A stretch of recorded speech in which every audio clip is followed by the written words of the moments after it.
Olá pessoal, tudo bem com vocês? Eu estou morrendo de saudade. Estou improvisando aqui um estudo da minha casa para que a gente possa manter uma interação maior. No vídeo passado eu publiquei para vocês uma espécie de vídeo produzido a partir do PowerPoint, onde havia apenas a gravação da minha voz, mas eu resolvi dessa vez fazer uma interação melhor e maior. Estou me aventurando aí em produzir alguns vídeos e alguns materiais em casa. Obviamente, isso não é o adequado, não é o apropriado. Estou improvisando com a câmera do meu celular. A iluminação não é boa e vocês são estudantes de multimídia, certamente vão entender, vão perceber o que não se deve fazer para produzir um vídeo, não é mesmo? Mas faz parte de todo esse processo que nós estamos vivendo e logo a gente pode voltar às nossas atividades normais. Eu deixei para retomar com a mesma capa da nossa projeção passada, falando sobre a organização e os processos celulares, propositalmente. Na nossa videoaula anterior, a gente discutiu com vocês, postei um material relacionado aos limites, às fronteiras da célula. Então a gente falou basicamente sobre a estrutura da membrana plasmática, sobre os movimentos e os processos que acontecem entre a membrana da célula e o meio extracelular. Então a gente dialogou bastante sobre essa estruturação e sobre a funcionalidade da membrana plasmática.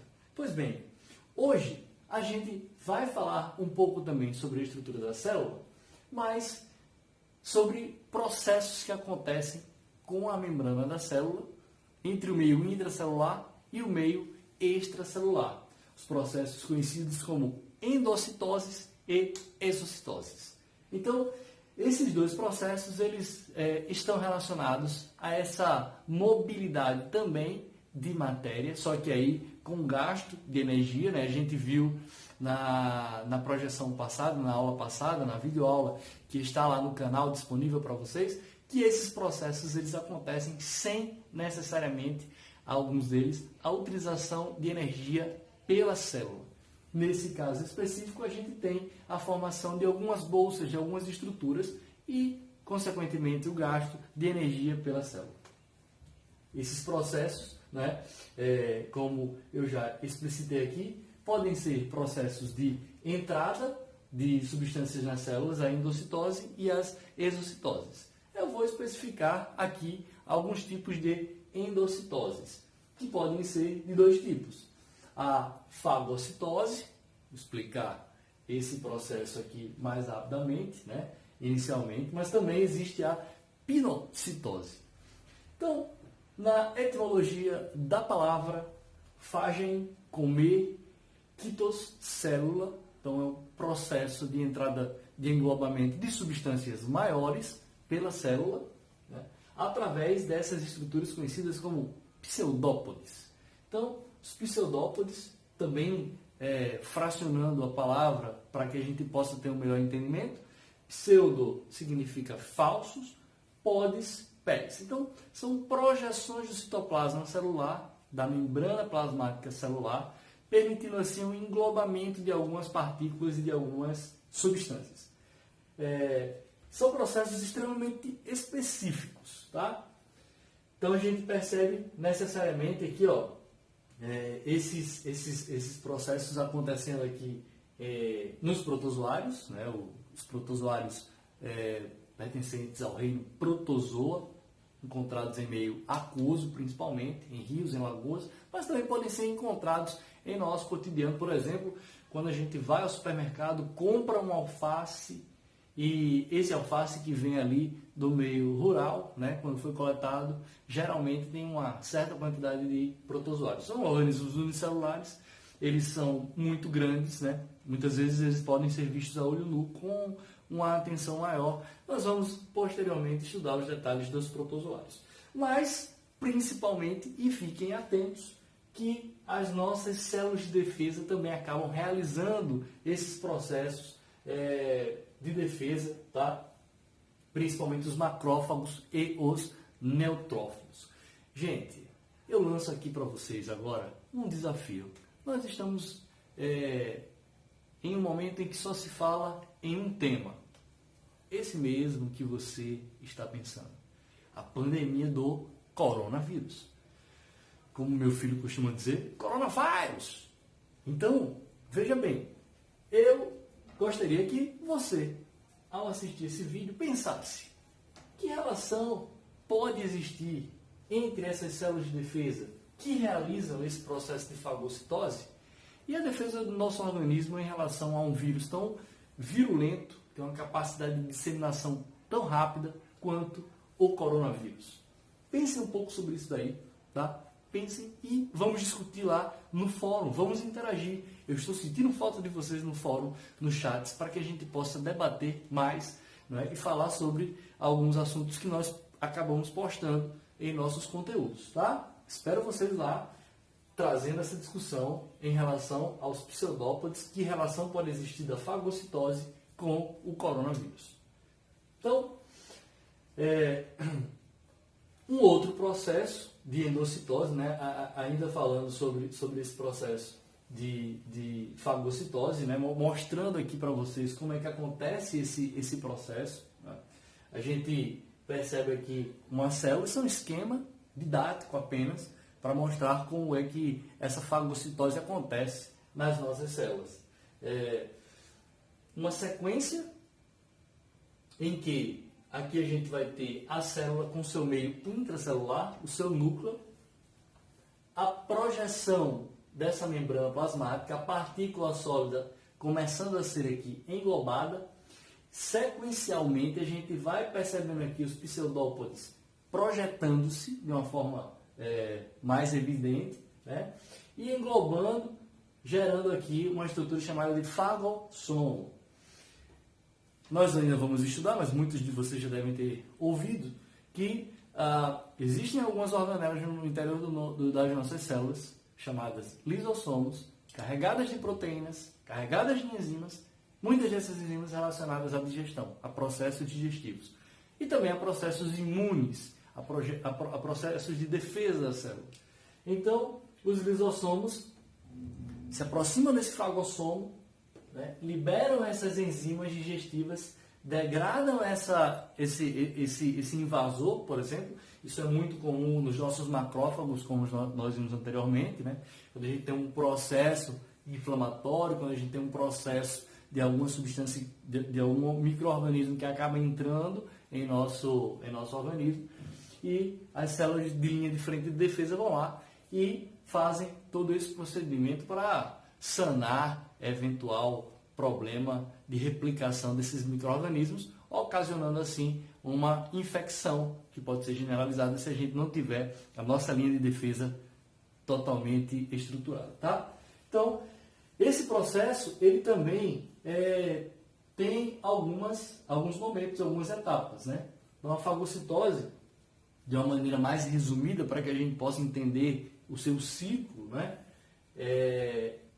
Podemos pensar em 4 etapas, né? A etapa de adesão, onde essas partículas, essas células invasoras, essas outras substâncias são aderidas à membrana plasmática da célula, né? E que também essas partículas ou esses invasores, eles são marcados por anticorpos, né? Então é a primeira linha de defesa. Isso que está acontecendo com as pessoas que ficam doentes com coronavírus, por exemplo, e que se recuperam. Existem marcadores no nosso organismo que avisam que já existem ali linhas de defesas que podem ajudar, por exemplo, se você vier a se infectar de novo. Muitas das discussões atuais trazem uma possível diminuição dos riscos relacionados ao coronavírus com o plasma sanguíneo dessas pessoas que já foram infectadas e que se recuperaram. Então isso é uma grande luz, não é nada novo na ciência, isso já é conhecido há basicamente um século, mas dentro de uma estrutura viral como essa, como uma pandemia, é uma interessante alternativa para que a gente saia logo desse quadro, né? Porque os anticorpos, eles vão ser produzidos na defesa e eles já vão estar presentes na célula dessa pessoa que foi infectada. Então, essa adesão, ela gera anticorpos, né? Produzem anticorpos e esses anticorpos vão ficar ali livres.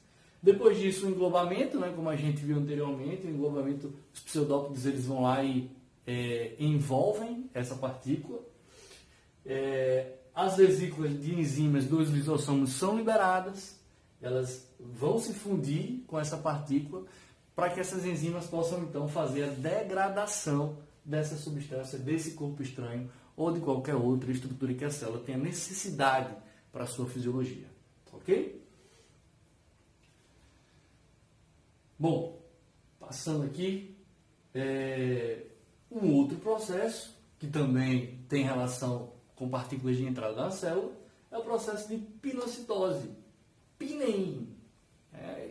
As pessoas falam a ingestão de substâncias líquidas, é a capacidade que a célula tem de beber substâncias líquidas. Na realidade, a diferença entre pinocitose e fagocitose é que na pinocitose você tem moléculas dissolvidas que não necessariamente estão relacionadas à água, né? Você tem ali, por exemplo, a captação de lipídios no intestino. Quando nós nos alimentamos, os lipídios presentes nos alimentos, eles entram nas velocidades intestinais e nas células das velocidades intestinais e são absorvidos por pinocitose. Então é um processo extremamente importante, assim como também a captação do LDL, Low Density Lipid. Então são os lipídios de baixa densidade. Esses fazem parte do mau colesterol. O bom colesterol é o conhecido HDL, ok?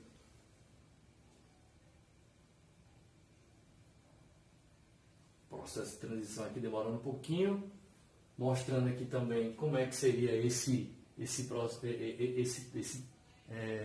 esquema, né?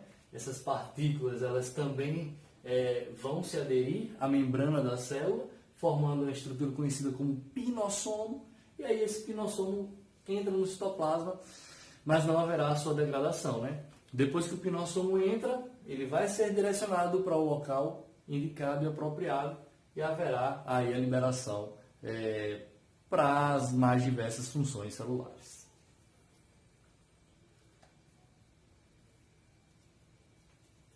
O contrário da endocitose, chamada exocitose, é um processo que também vai acontecer, né?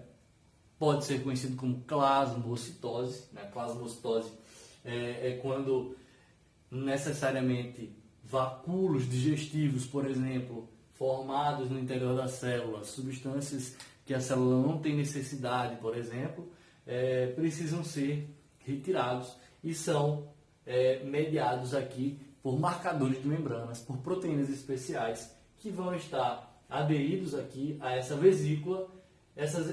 Esses marcadores de membrana vão se aderir à membrana plasmática e vão permitir que essas moléculas sejam automaticamente liberadas. Então, necessariamente na exocitose vai acontecer a eliminação de substâncias que estariam dentro, né, estariam no interior da célula. Um outro importante envoltório da membrana plasmática é conhecido como glicocálix ou glicocálice. De repente, em alguns livros pode vir essa denominação. No glicocálix, eu já mostro aqui esquematicamente uma figura,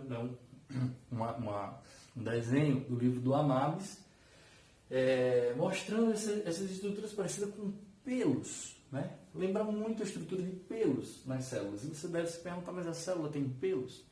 São moléculas, né?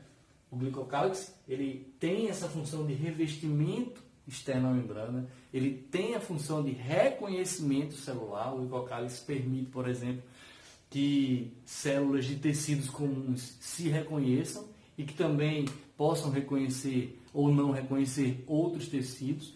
Algumas doenças autoimunes, por exemplo, também estão relacionadas a essa falta de sincronia entre glicocálix de algumas células, tá? Mas, principalmente, a função do glicocálix é uma função extremamente importante, vai ser essa de adesão e reconhecimento celular.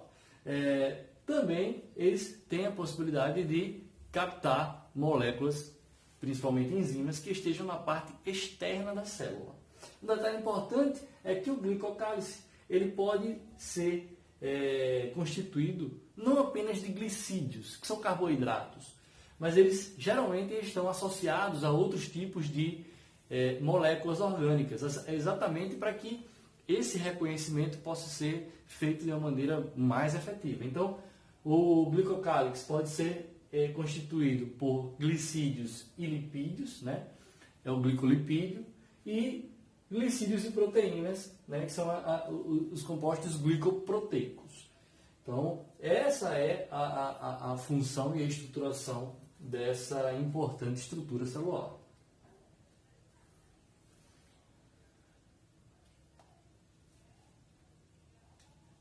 Bom, e aí existem também, tanto em vegetais, quanto em bactérias, quanto em fungos, as chamadas paredes celulares. São desenvoltórios também externos à membrana plasmática. Então, vejam que os limites que nós estamos desenhando aqui são os limites da própria célula. Então, existem aquelas fronteiras ligadas imediatamente à membrana plasmática e existem aqueles limites para além da membrana plasmática. É o caso que nós vamos falar aqui agora das paredes celulares. Então, a gente vai encontrar a parede celular em bactéria e a gente também encontra na natureza as paredes celulares conhecidas como paredes celulósicas, né? Que são as paredes dos vegetais, as paredes celulares dos vegetais. Então, no caso da bactéria, a gente tem uma coisa super específica e que tem total relação, pelo menos para nós, seres humanos, com a possibilidade da resistência ou não das bactérias a determinados tipos de antibióticos, por exemplo. A gente percebe aqui, antes de falar na sua função especificamente, mas existem aqui dois esquemas que dizem respeito necessariamente a essa diferença que existe entre bactérias e entre paredes celulares bacterianas. Existe a parede celular da bactéria gram-negativa e existe a parede celular da bactéria gram-positiva. Então vejamos bem aqui, toda célula bacteriana vai ter essa estrutura. Então, algumas células vão ter a classificação da parede bacteriana gram-positiva, outras gram-negativas. Função principal, evitar, por exemplo, que a célula bacteriana estoure. E, sobretudo, fator de resistência, constitui-se em um fator de resistência de bactérias. Quando nós estamos com infecção, o antibiótico ele vai ter função prioritariamente onde? Na parede bacteriana.